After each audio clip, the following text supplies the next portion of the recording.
live via Zoom. Ang gagawin po namin is na this is the first time I'm sharing the screen with Kris. 3 weeks ago, I had my regular blood. Parang ang ginagawa ko na, I don't call it a blood bank, sabi ko na, blood donation ang ginagawa kasi dami na kumukuha dugo sa akin each time. But hindi maganda yung 3 weeks before.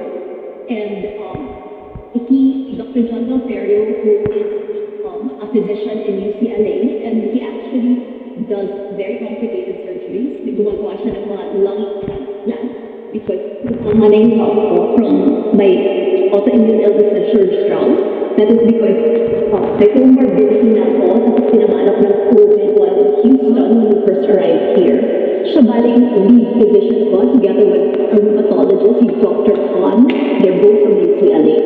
So what was alarming was that sobrang bumagsak yung hemoglobin ko. That's part of our yung CBC panel natin. I'm trying not to go to medical, but yung hemoglobin kasi is very important dahil yun ang medala ng oxygen dun sa ating red blood cells.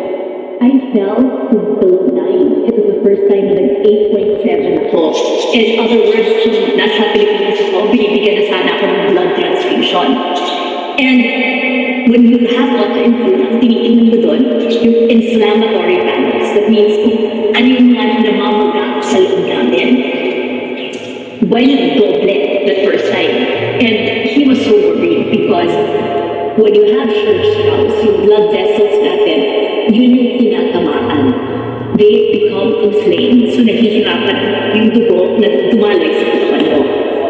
So he asked for another blood panel after 2 weeks kasi tinaas muna yung methotrexate dose ko, methotrexate in the form of chemotherapy. Chrissy, excuse me, Chrissy. We lost you. We lost the video. Saan? Which part? No.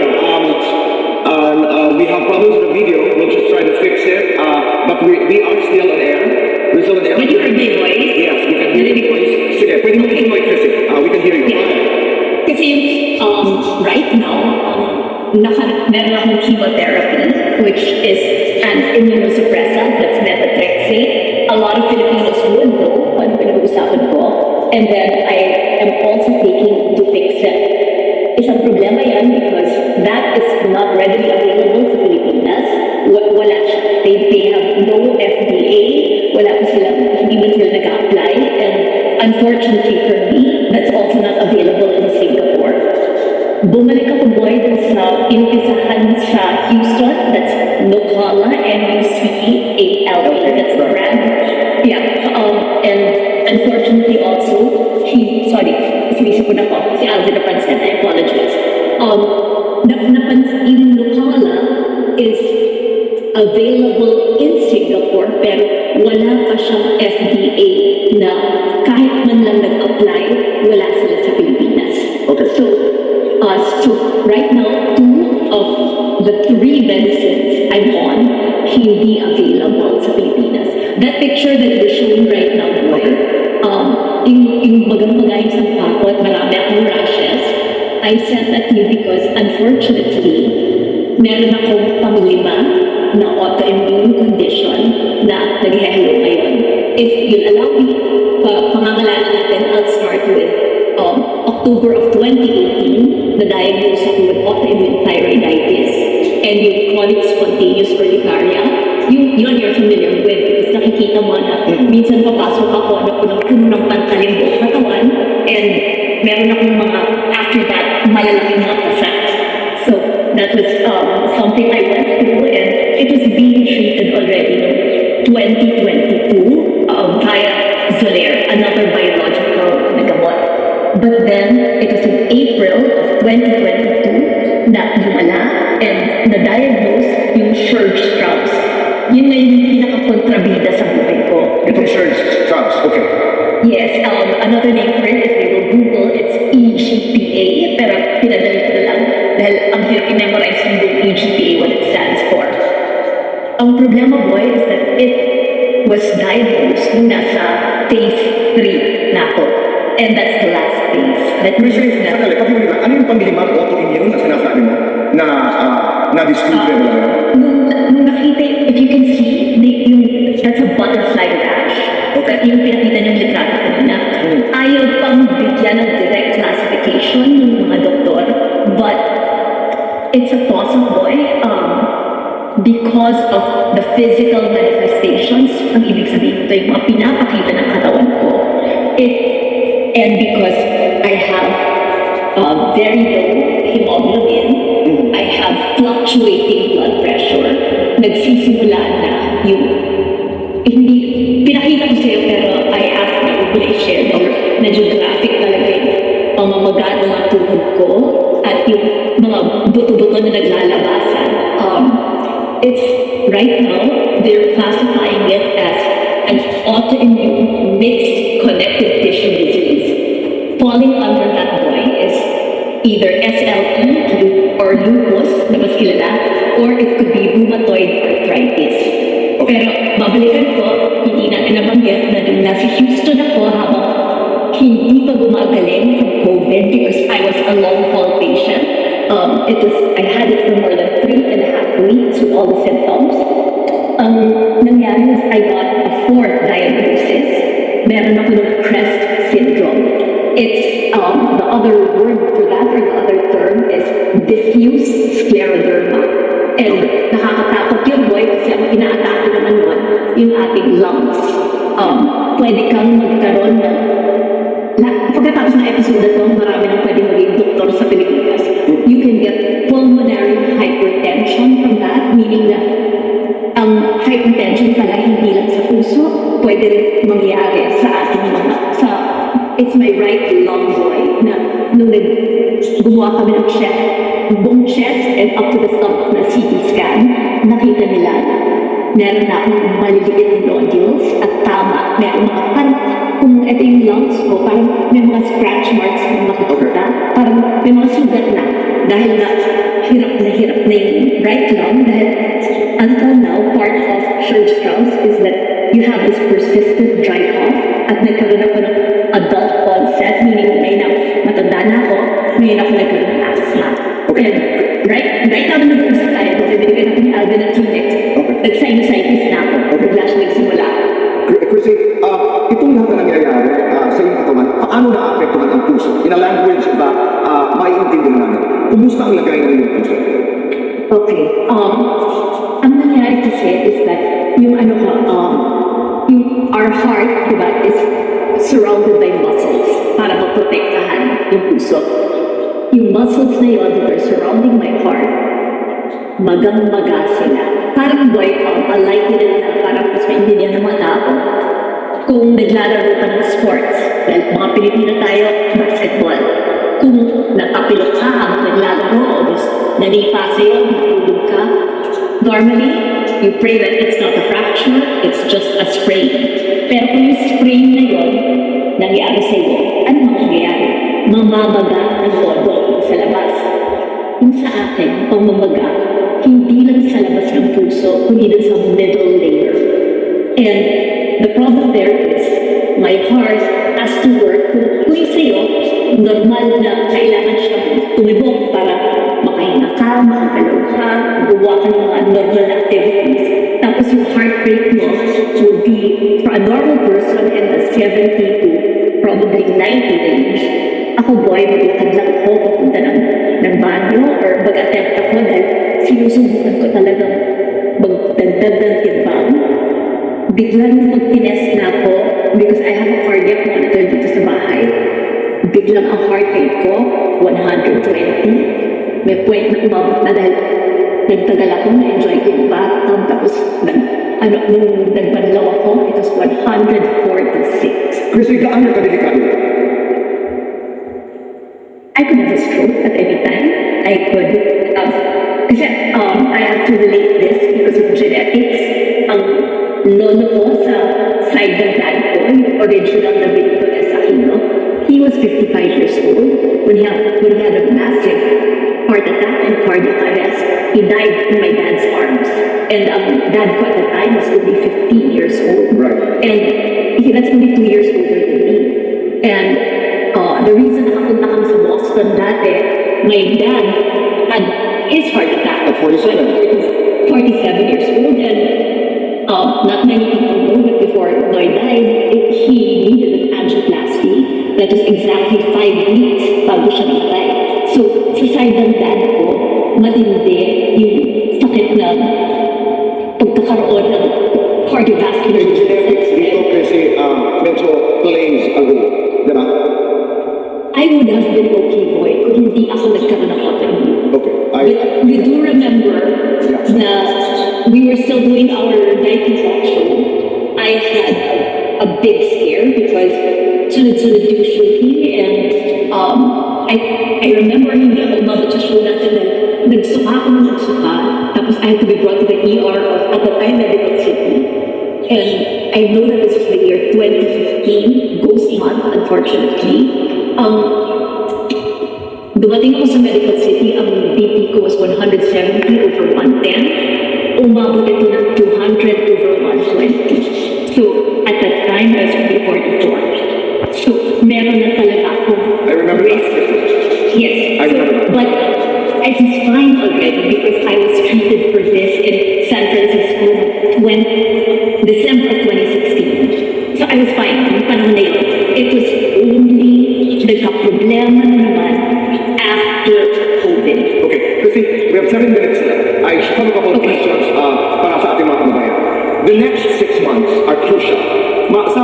In the quickest way possible, anong mangyayari sa susunod na 6 na buwan? Okay, ngayon ako nakikinig talaga. I'm sorry na parang ang kapalang ako dahil ang tagal na akong pinagdarasal, but I really need it now because on Monday, papasok ako sa hospital at may susubukan kaming biological na gamot. This is my chance to save my heart because kung hindi ito tumalaboy, I stand a very strong chance of having cardiac arrest. Kasi pwede it may sleep or kung ano man ang ginagawa ko, pwede tumigil na lang yung pagsibok ng puso. So, may gamot na susubukan, but there's a very big risk involved with that medicine because hindi binibigay ang gamot na to na hindi ka binibigyan mo na ng steroids. You need it para hindi ka magkaroon ng anaphylactic shock. So, on Monday, magbe-baby dose muna ako, titingnan nila kung kakayanin ko. Kung kakayanin ko, bibigyan ako ng pangalawang dose, but this will go on for, I will need a total of 4 doses of this medication. Okay, kasi Hindi predictable. Correct. So, why I hate to say it, but you know, I've always been very, very upfront and honest at hinarap ko na to because alam ko na bawat araw, especially now birthday ko pa, pahiram na lang ko ng Diyos. Binigyan ako ng bonus. So, whatever days are left, kung ano man ang natitira, it's a blessing. But I really want to stay alive. I mean, sino pa naman ang sasabihin na handa na ako mamatay? I don't think any of us can say that because Bill is only 16. I made the promise to him na until he becomes an adult, I will really do everything, lahat gagawin ko. Kasi hindi naman sikreto sa mga tao that ang kuya niya falls under the autism spectrum. Ako mismo, ako lang nagpalaki dun sa dalawa. Kailangan pa nila ako. But on the flip side of that, after Monday, wala na akong immunity. Pwede na akong dapuan ng kahit anong sakit at wala akong panlaban doon. And so I want to take this opportunity, boy, na magpasalamat sa iyo because nangako ka sa akin, kagaya niya sa mga pinakamalapit na kaibigan ko at yung mga kapatid kong babae, nangako sila na kung ano man ang nangyayari. Pero dalawang kaibigan na nilipad dito para samahan yung 2 boys. And you also promised me, sorry dun sa show mo, pero you said na kung mabalik mabalitaan na ako sa Alvin, sasakay ka sa ng airplane to be here with me. I love you so much and I'm entrusting them with you because the 2 will actually be going home by the first week in 2 weeks. Why did I decide on this? Because naawa ako dun sa dalawang bata kasi ako, makukulong na ako sa bahay. Pupunta na lang ako at lalabas ako para sa makiting ng doktor. Yes. Go ahead, Rick. Mabilisan lang, kasi ito ang tanong ng maraming tao. Bakit ang hirap gumaling ng Kris Aquino? You have the best doctors and the meds there. Bakit ang hirap pagalingin itong mga sakit na sinasabi? Just very quick, Kris, for 2 minutes. Okay, pinakamabilis na sagot. 3 pages yung laman ng binibigay sa mga doktor na ito yung mga bawal na gamot kay Kris. Boy, pati pwede pangalanan na yung brand para malaman ng mga tao sa Pilipinas. As simple as Biogesic, as simple as Constan, Advil, yung mga fever reducers, lahat yan allergic ako. Lahat ng gamot, halos lahat ng antibiotics, allergic ako. Yung mga steroids na pinagin ko, lahat yan may side effects sa akin na meron akong pinagbabayaan. Mabibilang siguro sa 10 daliri kung ilan lang ang pwedeng gamot na pwedeng i-take. And apart from that, gumawa sila ng total blood panel para malaman kung ano yung mga allergies ko. Boy, ultimo, damo, grass, Okay. allergic ako. At ultimo yung butal ng alikabok.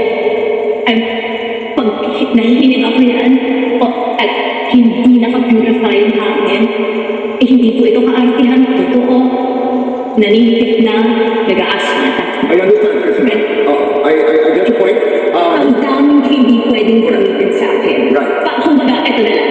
Papasok ka sa gera, ang nakalaban mo lahat ng Arbalite, sila ng assault rifle. Ikaw, binigyan ka ng butter knife or binigyan ka ng isang tinidor. Okay. Yun lang ang panlaban. Pero, buhay ako ngayon at alam ko dahil tiwala ako sa kasal na kakayanin ako because ito lang yung sinabi ko sa ate ko na ate, if something happens to me, it will show people na prayers hindi pinapakita ng Diyos sa manasal ng napakaraming tao. Kasi talking about dasal, ate, that is my last question. Ano ang dasal mo? To close this conversation, ano ang dasal mo, Kris? I just want to thank God. Gusto ko magpasalamat because people I do not know, people that have never met me, yung mga hindi ko kilala, everywhere boy. Kanina kasi may nag-deliver ng pagkain dito. I was asleep pero may dala sila ng mga prayer booklet. Ang laki ng community dito sa LA. And I barely go out. But when my sons are out, they're recognized. And wala akong na-encounter na hindi nagsabi sa mga anak ko, sa mga kapatid ko, sa mga taong alam na kaibigan ko sila, na pinagdarasal nila at sinasabi nila, kailangan siyang gumaling kasi meron pa kaming hinihintay galing sa kanya. Gusto pa namin siyang mapanood. I cannot promise you that. Kasi ang dami ng hindi ko kaya gawin. Pero ito po ang pangako ko sa inyo. Hindi ko kayo bihikuin dahil sumuko ako. Wala sa pananaw ko sa buhay na pwedeng sumuko. Kailangan lumaban. Hindi ko ipapahiya ang sarili ko sa iyo dahil binigyan niyo ako ng pinakamagandang regalo. Yung pagmamahal ninyo at pagsuporta ninyo at yung pagdarasal ninyo. Kasi wala naman akong nagawa para sa inyo. Pero kayo, sobrang ibigay niyo sa akin na lakas because I know na you're praying for me. And that's the biggest gift anyone can give. Can I just say, boy, para sa mga kapatid ko, I miss them so much. I love them so much, but it's so hard. And to all my friends also who are there, sa lahat ng mga gumawa ng paraan just last week, nandito sa Bindong Abansado yung aking inaanak na nag-spend talaga ng 4 na oras para makapagkwentuhan sa akin. Malalaman mo kung sino talaga yung matutuong mong kaibigan dahil talaga gagawa sila ng paraan. I want to say thank you also to you for making this happen. Thank you to Mr. Duarte and Ms. Annette and everyone on GMA dahil kayo ang nagbigay sa akin ng venue para ma-explain sa mga tao kung ano nangyayari. And also to our friend, Ms. Jessica Soho, kasi boy, alam mo naman na sa kanya nakapangako yung interview na to, pero nalaman niya na sa'yo ko binigay, wala siya pag-aalam-laman. Dahil alam niya na you are like a brother to me. Maraming salamat, Kris. May I just say also, thank you very, very much. Congratulations sa bagong kontrata. Kasi siguro mag-share ka na sa mga medical bills. Maraming salamat. No, because don't laugh, that's your gift. Yeah, I saw the contract signing. Sa'yo na ako mamamamission. Kasi nangako ko, Biel just messaged me. Would you believe my sister Biel said, I hope may nag-ayos sa'yo. I hope bills kang okay na. Ayoko na kaawaan ka ng mga tao at ayoko matakot sila na ililibig ka na. No, I refuse to die. Okay. We hear you, Kris. Yeah. Yes, talaga. Pipilit ko because ang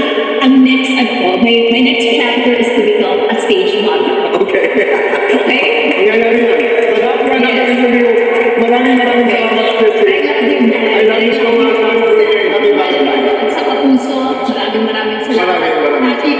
Happy Valentine's Day. And I'm 53 now. I want to still be here when I'm 63. You will. Maraming salamat. I love you, boy. I love you. Salamat. Bye-bye. Night-night, kapuso.